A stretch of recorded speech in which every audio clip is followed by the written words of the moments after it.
দেশের ক্রিকেটে গুরুত্বপূর্ণ এক সিদ্ধান্ত নিয়েছে বাংলাদেশ ক্রিকেট বোর্ড বিসিবি।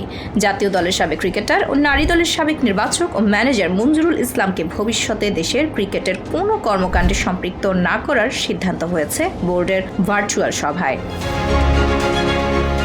এর আগে নারী দলের ক্রিকেটার জাহানারা আলম এক সাক্ষাৎকারে মঞ্জুরুলের বিরুদ্ধে যৌন হয়রানির অভিযোগ আনেন। পরে তদন্ত কমিটি গঠন করে বিষয়টি খতিয়ে দেখে বিসিবি। তদন্ত প্রতিবেদনে 4টি অভিযোগের মধ্যে 2টি অভিযোগে অসদাচরণের প্রাথমিক প্রমাণ পাওয়ার কথা জানানো হয়।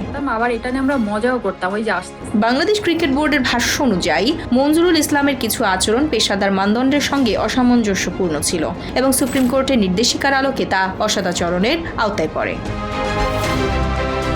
তদন্ত কমিটির সুপারিশের ভিত্তিতেই এই সিদ্ধান্ত কার্যকর হয়েছে বলে জানা গেছে। বর্তমানে এশিয়ান ক্রিকেট কাউন্সিলে কর্মরত মঞ্জুরুল গত বছরের জুনের পর থেকে বিসিবির দায়িত্বে ছিলেন না।